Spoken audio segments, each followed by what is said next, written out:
This program contains true stories of rescues. All of the 911 calls you will hear are real. Unless indicated, the actual people involved have helped us reconstruct the events as they happened.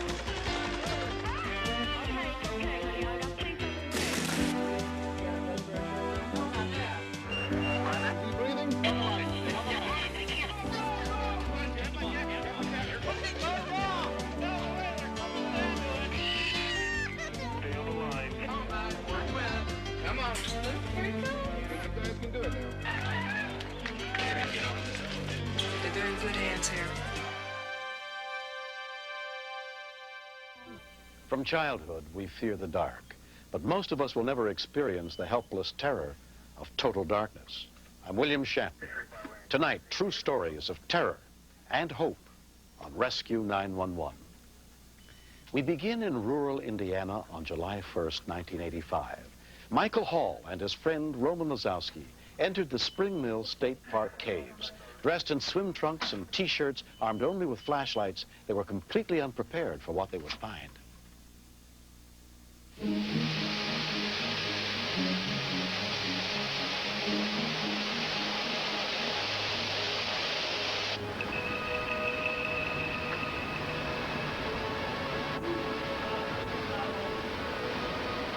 I've known Roman since high school.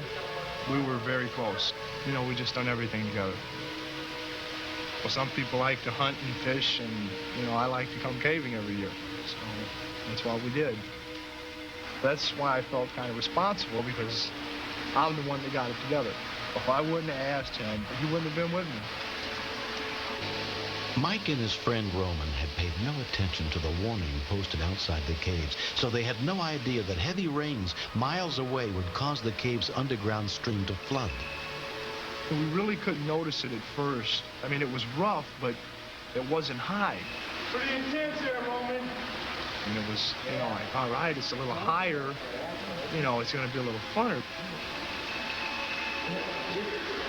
So we just kept going forward, and it started getting really wild. I started thinking, well, hey, maybe we might have to go back. Well, once we got past that part, I knew we couldn't go back, because you can't, you know, you couldn't swim across that kind of water. We're in trouble, serious trouble. That's when Roman, he was trying to situate himself on his side of the cave, and he lost his balance.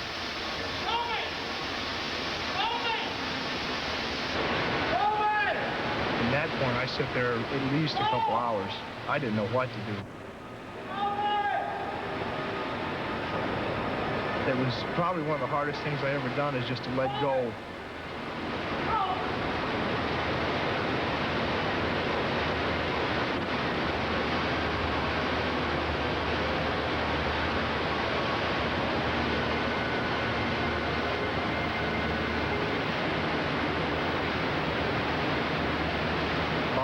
That I didn't think that I was going to make it, that's when I come popping up outside the cave. At 1:15 p.m., park manager Bill Carlisle got the first call for help. Spring 1, Spring. Go ahead. I have a report from the service building, injured septic, Donaldson Cave parking lot. He was shaking and his teeth was chattering, and barely could you understand what he's trying to tell you.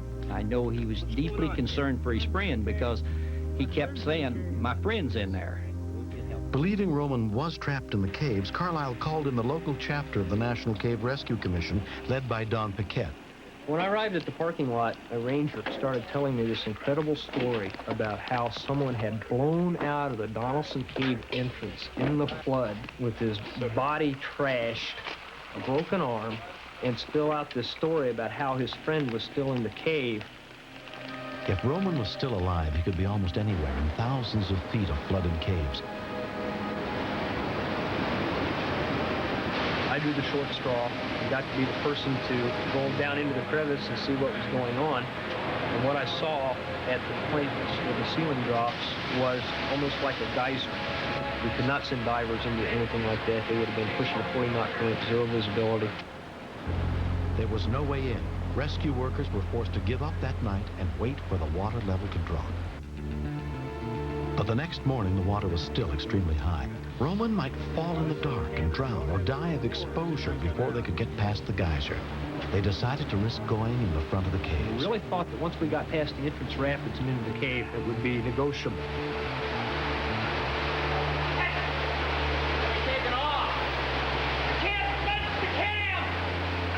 Instead, the passage narrowed, the current picked up, and it pulled us back against the ledge with the raft, and we were pinned against the wall. At this point, we felt very stupid and also very trapped.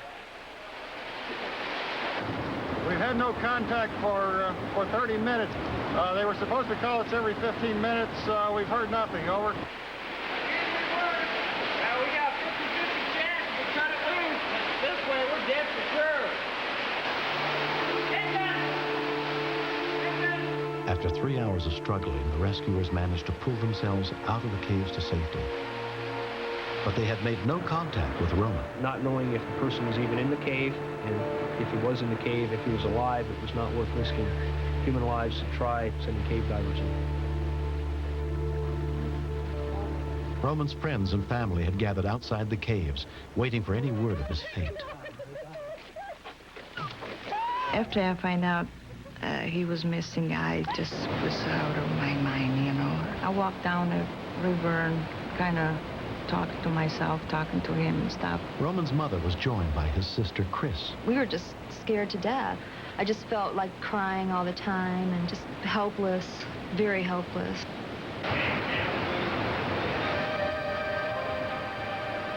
Roman had been missing for more than 24 hours when the regional director of the Cave Rescue Commission, Dr. Noel Sloan, arrived. In the next 12 hours or so, I'm afraid he's going to die from hypothermia. The floodwaters were still blocking both ends of the caves, so volunteer firemen dug all night by hand, trying to get in through an old cave shaft. Time was running out.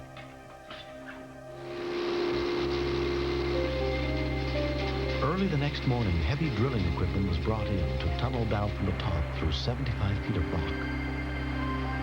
K-9 teams searched to see if Roman had been washed out of the cave like Mike, but had been too badly hurt to call for help. Then after 47 hours of silence, they heard a faint voice inside the cave. Roman was still alive. The water was so loud, communication was impossible, but the level had finally dropped enough that they could try to snake in a care package past the geyser to Roman.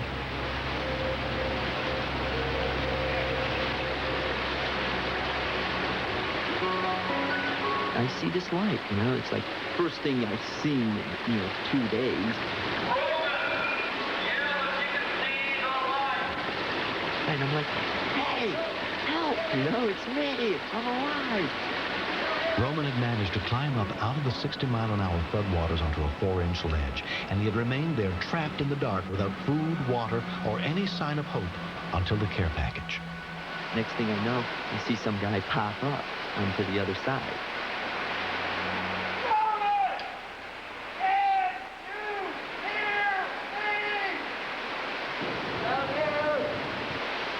One of the rescue workers had forced his way past the geyser.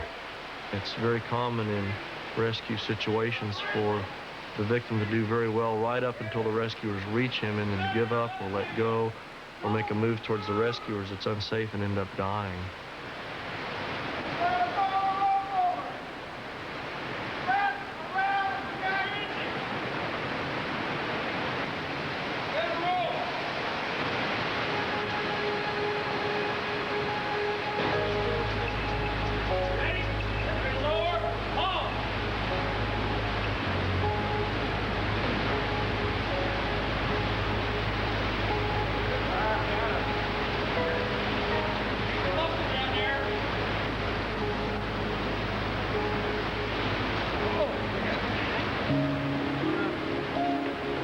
There wasn't much you could say because, you weren't sure if he could really hear what you're saying because he was all bundled up.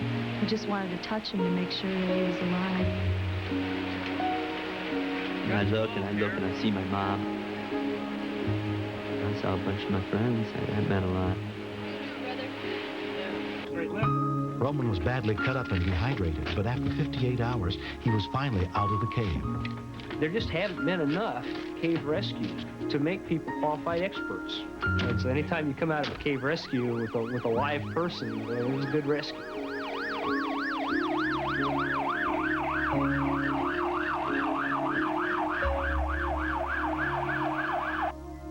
Next.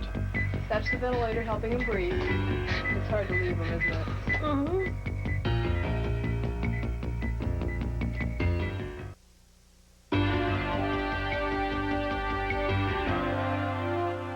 Every year in America, more than 3 million babies are born. New parents are filled with hope. But every minute of every day, another baby is born prematurely, and new parents worry that their baby will die or survive with lifelong health problems. This story is not a recreation. It is footage shot as the events happened in March of this year.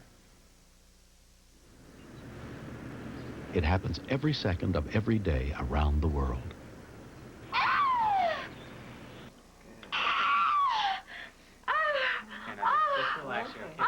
Breathe. Breathe.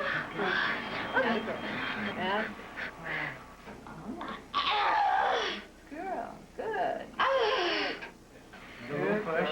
Now look down. Here comes your baby. Here comes your baby. Look, here he comes.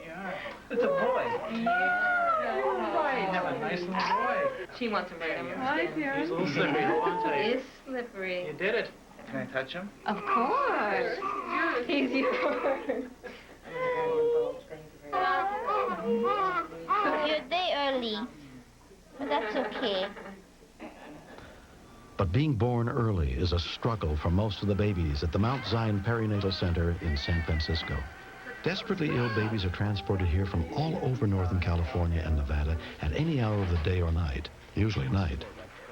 Dr. Robert Roth is the director of the transport program. Both born. At 3 in the morning, in a small logging town up the coast, a set of twins has been born 10 weeks prematurely. And I'll give you a call back. Time is of the essence in transport, and that's why we say we try to be out the door in 30 minutes, because the babies sometimes tend to undergo sort of a honeymoon period. You know, we get a few hours before they really start going downhill, and we'd like to get the baby transported during that period. We have a twin transport to Fort Bragg, and we're going to need 2 planes. Within an hour of the first call, Dr. Doug Henning and an air ambulance team are on their way to Fort Bragg. This is not the beginning Donna and Tim Bozzoli had imagined for their sons. I've seen pictures of them. I know they got all these tubes and stuff on them.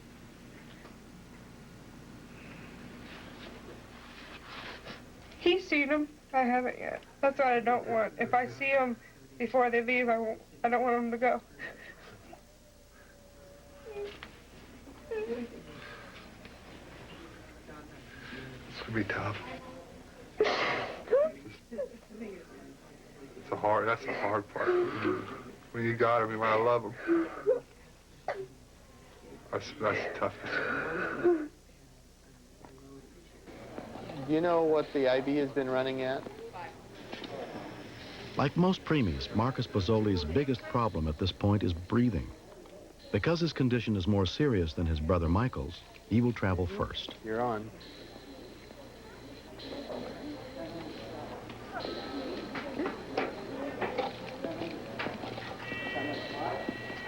The twins have been born with respiratory distress syndrome.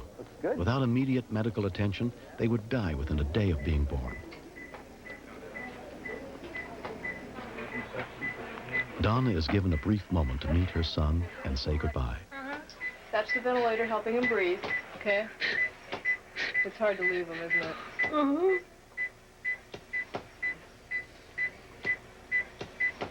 I got this side.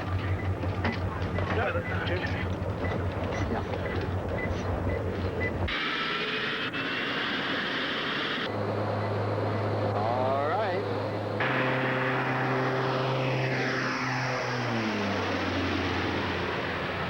you guys were talking about being on. Back at Mount Zion, Dr. Roth's team prepares for the arrival of the first baby, Marcus. 15 or 20 minutes out?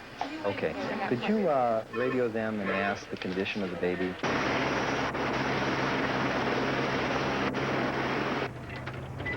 Now that took care of it.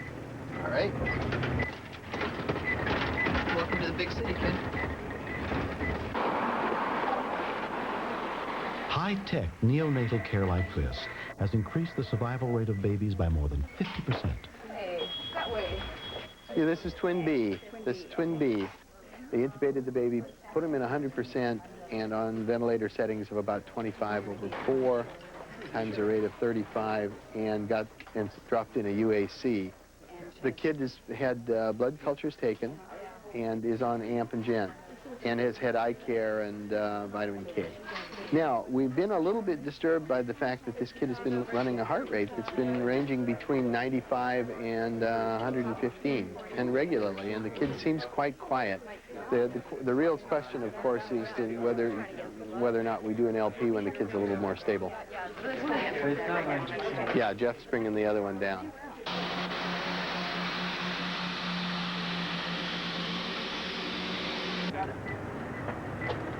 The second plane arrives by late evening, carrying the Bozzolis' other twin son, Michael.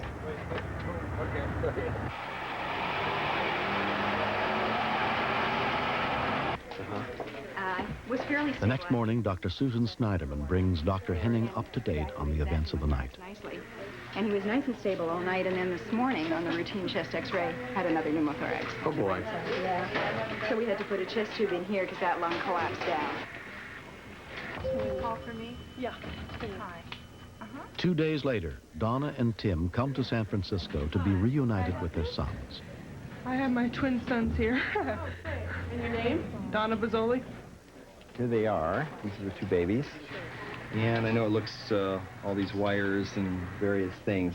Just so you know, that all these things are just attached to the skin. The only thing that's actually going into the baby is this tube. So some parents come in looking at a baby that size and think, my God, this baby's going to be damaged the rest of its life. And we can say, no, your baby's really doing well, and we'll keep you informed along the way as things develop. Otherwise, obviously, this is a very stressful occupation. But when you put all your energy into saving a baby, what happens is you're really giving a whole lifetime to a person, and it's very gratifying. This one's not going to open his eyes. Yeah. Well, they're doing a lot better here than they'd be able to do in Fort Bragg, really. They're in good hands here. So as long as they're getting better and I can take them home when they're bigger, I'll be happy. It will take weeks of intensive care before doctors will be able to tell if Marcus and Michael will be all right.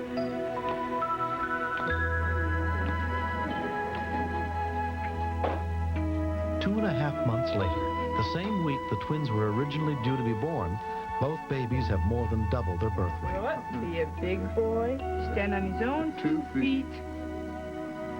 While Marcus was more seriously ill at birth, his lungs developed more quickly than his brother Michael's. He will be the first to go home. I like to see him play football for the 49ers.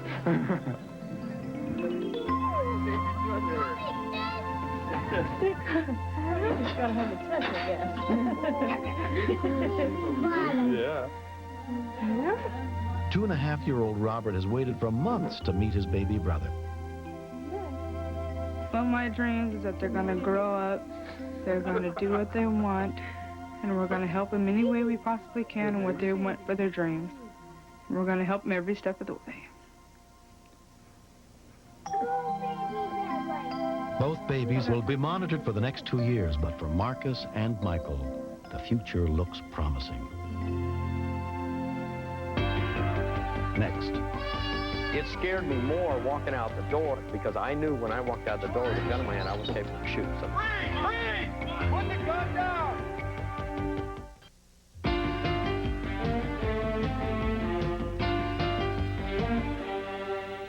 When our homes are no longer safe, the 911 system can mean the difference between life and death.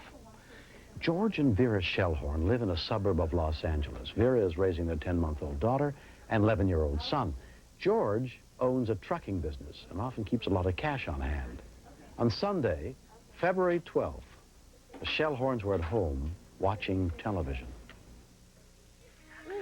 The events that followed are reenacted by the Shellhorns just as they happened, shortly before 9 p.m. George had the flu and the baby was fussing when someone knocked at the door.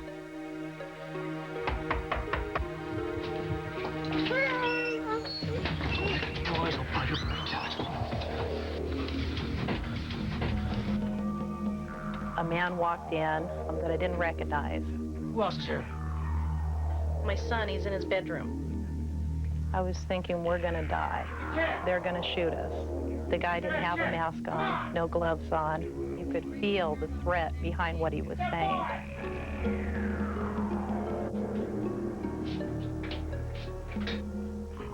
I heard my son screaming when the guy went in his room, and then I didn't hear nothing. I, figured I've got to do something, and I assumed they're going to kill us regardless, and I want to make sure somebody knows what's going on.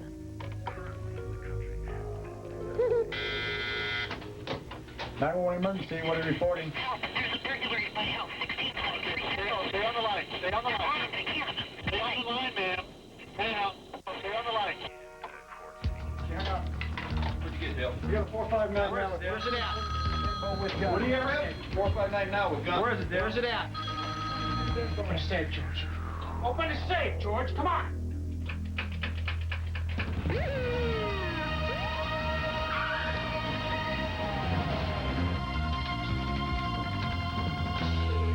I started worrying about the 911. I didn't sound like myself on the phone, so I thought maybe somebody was taking it as a crank call. The San Dimas Sheriff's Department was taking Vera's call seriously. You don't want to go knocking on a door in a situation like that, especially when there's weapons involved, because we don't know the people. Anybody could come to the door and say, yeah, I live here, everything's all right, guys, or they could come to the door with guns. So we're not going to just go barging into the house until we know what we have.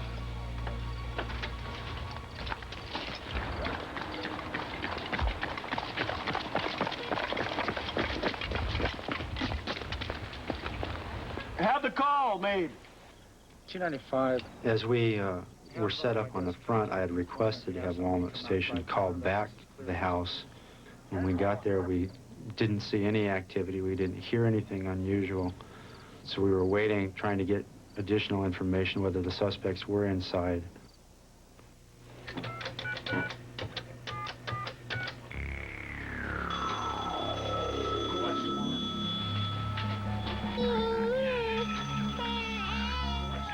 It was a different man that came back in. He was very nervous and told me, don't answer the phone, don't do nothing. He was using a lot of profanity and then pointed the gun at my baby and said, I'll shoot you. Just sit still. The phone kept ringing. I thought it was the people that was calling me for billings for the next day. And if I didn't answer the phone, that they were going to think something's wrong and then there were going to be some problems. I'll answer it. Hello? Is there a problem there? And I thought to myself, well, who's this? So I didn't say nothing. I said, just... Yeah, take a load of sand to Pyramid, 7 o'clock in the morning. And then he continued to say, you talking to me? This is the Sheriff's Department. I don't give a damn. Just take a load of sand to Pyramid Ready Mix, okay? I didn't want the guy that was standing next to me to hear him saying, this is the Sheriff's Department. What's taking so long? Come on, guys, let's go. Open the boxes, George. I have the keys. Be good, George. Take me to the yard and get the key. I say that. I got my own set. So he took 4 keys out, and he had the 4 right keys, and he opened it up, and they continued to take everything that's in the safe. George had been set up. The robbers knew his name, knew about his safe, and the money in it, even had the keys. They took $145,000. I had a payroll coming up, and it was a holiday coming up on Monday, and sometimes I have to keep cash around to pay these guys. Come on, guys! Get out of here! Let's go, let's go. Let's get out of here. I didn't know what was going through their head. I knew what was going through mine. They come in with no mask or anything, and that kind of worried me. Come on, get on the couch. Both of you, get on the couch. Don't shoot us, please. Don't shoot us. Shut up! Yep. Shut up! Freeze! Police! Drop the gun now! Drop it! Your hands up. The third robber headed for the back door. Come on, move.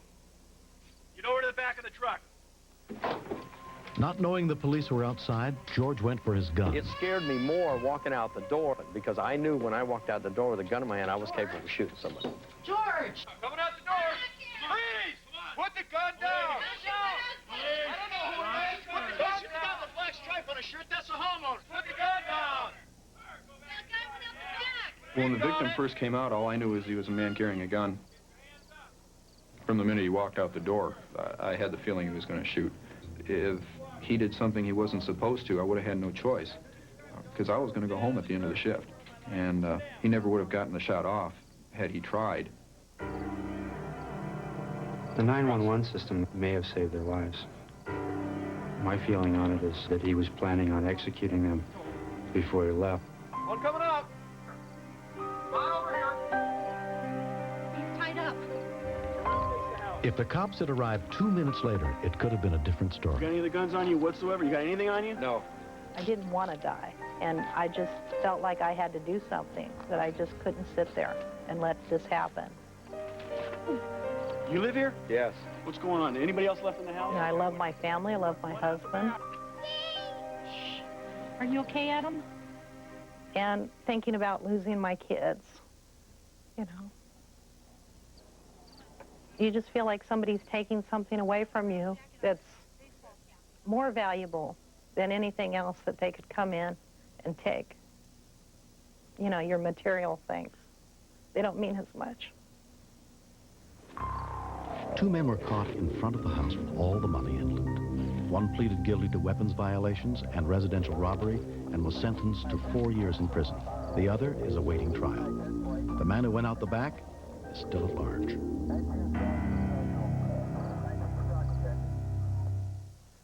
In America, at least twice a week, a firefighter dies in the line of duty. Heroes in the truest sense of the word. Firefighters spend their lives doing gritty, dangerous work, wearing down their lungs and their bodies so that the rest of us can have safer lives.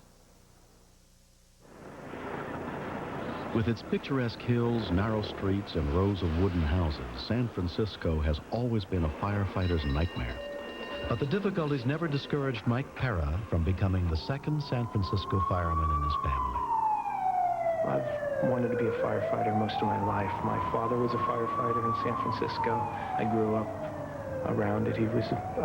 I guess I was about 5 years, no, probably 4 years old when he became a firefighter. And it's all I ever really wanted to do. It's a special camaraderie. All right, you got the salad, huh, babe? Yeah. Wonderful. Next to your immediate family, these are the people that probably mean the most to you. You get close with a lot of people. There's a lot of people who are godfathers to the kids, best man at their weddings, and you end up being pallbearers at their funerals. San Francisco Fire Department. All right, what's burning there, please? What's burning? A house. It's bad. All right, we'll be right there. Thank you. Box 2313, the address 132 Langton Street, Cross Street, Harrison. Or Engine 1, Engine 8, Engine 29, Truck 1, Truck 8, Division 1, Battalion 3, Rescue 1. This is reported as a fire in the building. Response Control 1.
asleep.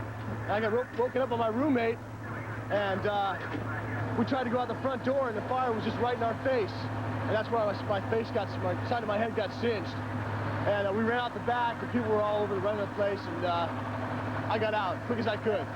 Lost everything. I'm looking for my little gray tabby kitty. My upstairs neighbor had a dog, but the dog didn't make it. All I know is that I was sleeping, and the next thing I know, someone was slamming on my back door, telling me to get out. The building was on fire, and I tried to go out the front door, and the front door was like totally engulfed in flames, so I ran out the back. Sometimes it looks like we're doing more damage than the fire causes, but we have to make sure that the spread of fire hasn't extended. Sometimes it gets going and you don't realize it for a couple of minutes how far it's spread. If it's burning, a lot of times it doesn't give off smoke, so you have to tear open things and break things just to check it out. Franklin Heyer lives on the top floor of the apartment building. They are chopping my roof down. I know it. I'm watching them. After the fire's been extinguished and the crowd's outside looking, they notice the firefighters up in the windows or on the roof throwing things out. Looks like we're just cleaning out their apartment, throwing their belongings out in the street. It's tough to see someone see their whole life devastated. Oh, that's why, because they tore your closet too long. Which one's your apartment? That one. Mine's the next one. There's probably nothing left inside, you realize. Yeah, he knows.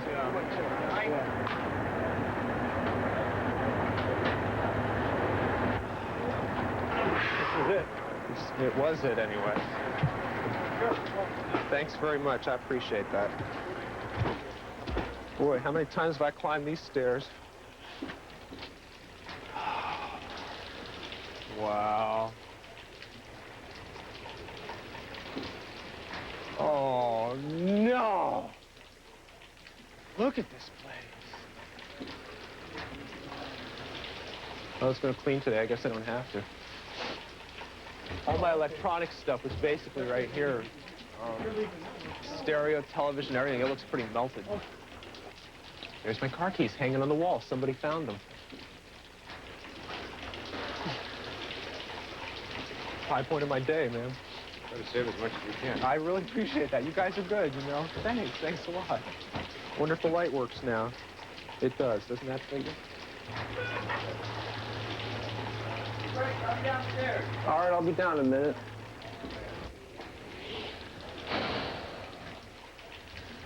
What's the name of that tune? Well, I don't really want to stay in here any longer. I'm going to get out. Embers from the ceiling have gotten embedded in Mike's right eye.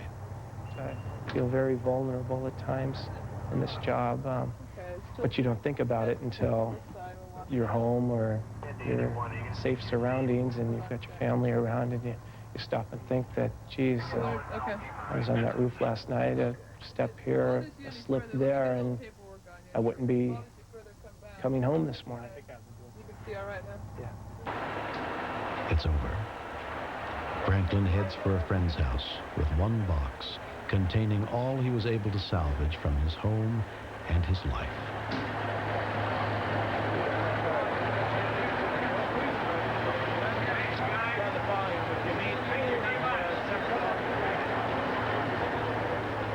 When his shift ends after 24 hours at Engine Company 35, Mike returns home to his son Casey and his wife Holly. When Mike has to deal with victims on the street or victims at a fire who have lost everything or lost their health or lost a loved one, it does affect him. He seems to be very appreciative for his own life and his own family, and I think it always feels good for him to get home. Every night that he's on duty, we do speak at 10 or 11 o'clock at night and tell each other that we love each other before we go to bed, because as much as I know that he's as careful as he can be, there's situations that both of us can get into that we don't have any control over, and I may not see him again. Mike makes an effort to stay in shape. Smoke and stress are hard on firefighters and can take years off their lives. His father died of a work-related heart attack at just the age Mike is now. But even off duty, Mike can't resist responding to a passing siren. I'd never consider going into another line of work because of the danger, because of anything that could happen. That's part of me. And somebody has to do it, and I still enjoy doing it. So as long as it's enjoyable, I'll continue. I've resolved myself to the fact that I've lost a major part of my life. What this event's done as far as changing my life goes is it certainly has driven home the fact that everything's pretty temporary. It can all pretty much disappear quickly, including your life. People become so used to what they've got around them, and, you know, when they misplace a sock and they can't find it, you know, that's the thing that ruins their day, you know, and I certainly can't let things like that ruin my day anymore. Next. The suspect had this whole thing planned out. He had his bicycle, he had everything he needed with him.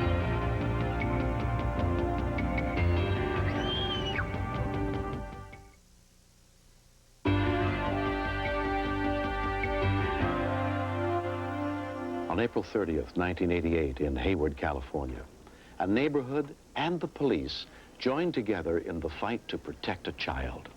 The child in this reenactment is an actress, but the people who came to the aid of 9-year-old Amy Grady have returned to help us reconstruct the events of that afternoon.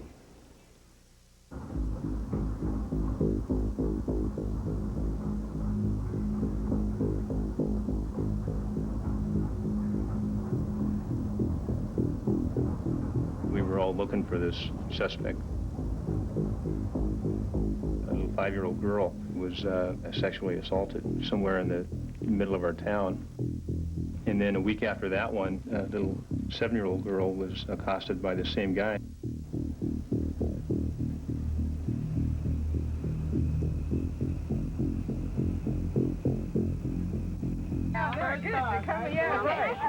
Play video games right It's on a Saturday, Amy's stepfather's birthday, about 7 o'clock. I had a few friends over. I was starting the barbecue outside. Amy had asked if she can go to the bowling alley to go play at the video games. Usually she goes in groups, but I guess a friend couldn't go, so she decided to go by herself. On that day, like so many others, Amy took her favorite shortcut. She climbed over the 6-foot wall and chain link fence, separating her apartment house from the alley behind the bowling center next door, and went in the side entrance.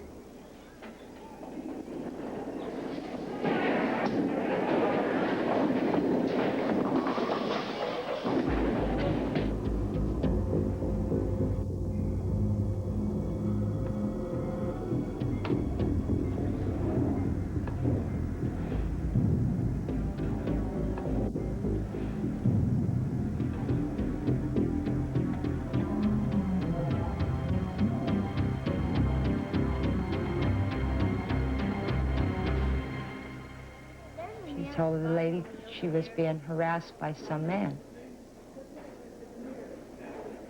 They told her to stay around, so she spent another quarter. She roamed around inside, maybe 10 minutes, I guess, and she decided just to run over and jump over the fence and get home. We were in here, there was music. I was in the process of cooking. Give me a few minutes here now.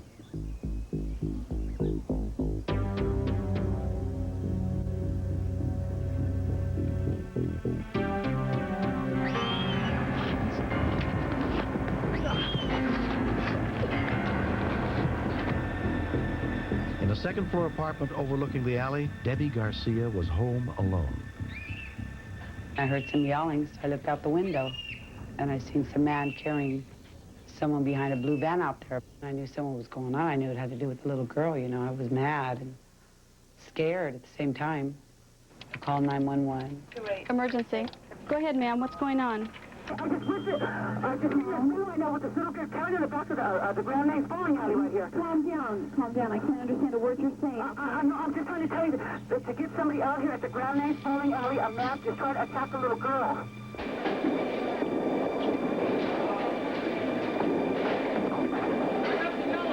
I was sitting here at this bench And I didn't hear any sounds or anything. It was just a shadow had caught my attention. I peeked out, and that's when I saw what was going on. What's he doing to her?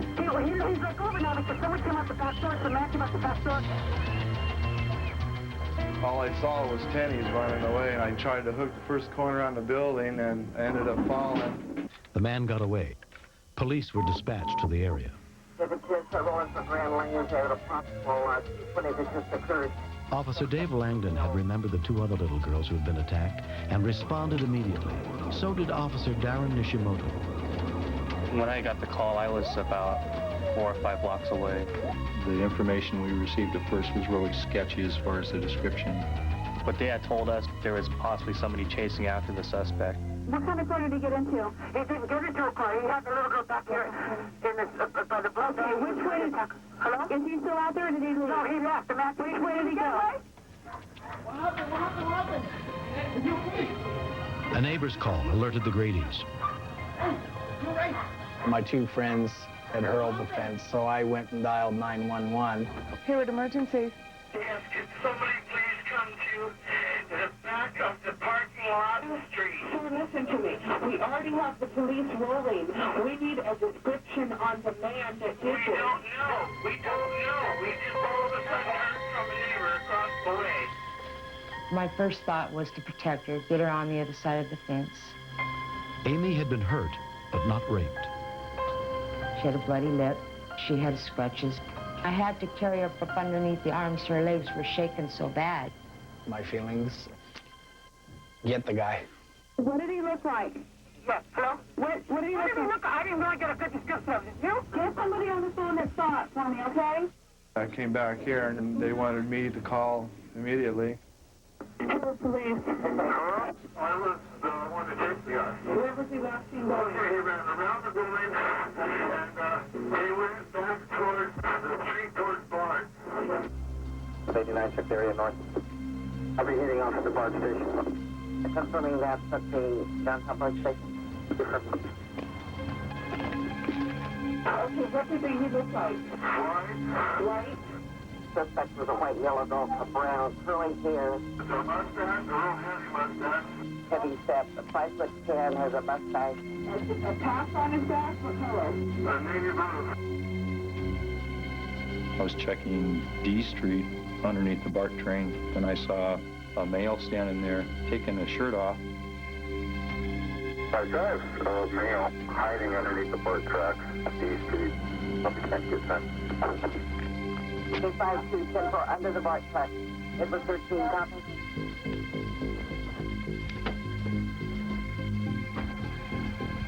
Police, stop. Take your hands out of your pockets. Take your hands out of your pockets right now. Stop.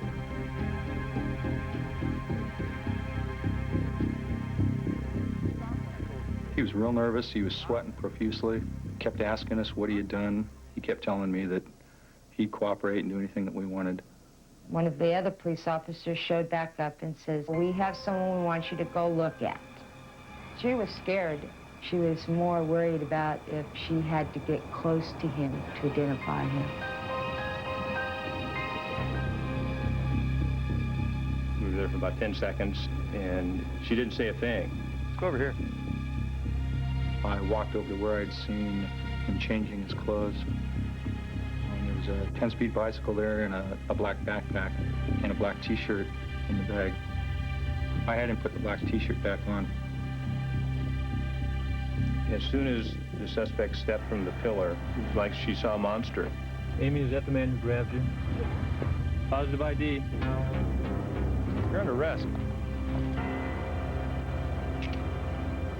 The suspect had this whole thing planned out. He had his bicycle, had his escape route planned. If we arrived 15 seconds later on this, and we would have never caught that guy. The 32-year-old man was charged with 6 felony counts related to the attack on Amy and the earlier attack on a 5-year-old girl. A registered sex offender, he pleaded guilty to 2 of the charges and was sentenced to 17 years in prison.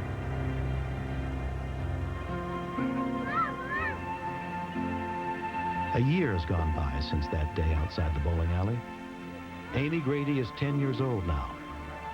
I get a little scared when I think about what happened to me. There was several nightmares, and it was all him. It's going to be something she's going to carry for a long time. I felt happy that he's in jail, so he won't do it to nobody else no more. I'm just glad that it was, stopped before anything happened. And sometimes, I see a shadow, I don't pay too much attention. I'm glad that day I looked out the door. When I think about this kind of thing, it makes me scared, real scared. It could happen to my own kids. The neighbors got involved, and if it hadn't have been for them, who knows how long it could have went on, if it would have been stopped. And we're very thankful to them.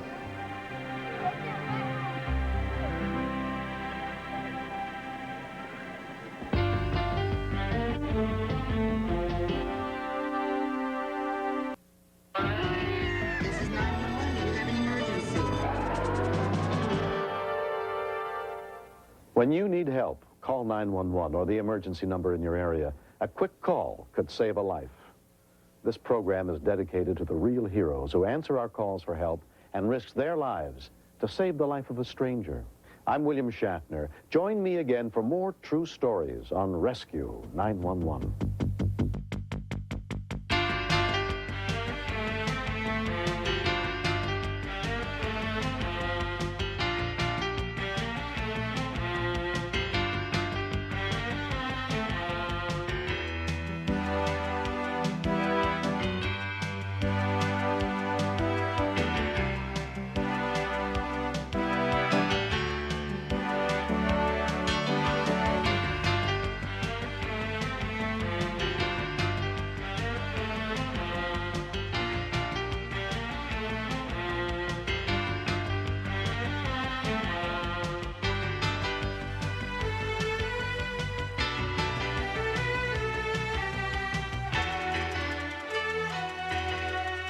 Mr. Shapiro, step out of the car, please.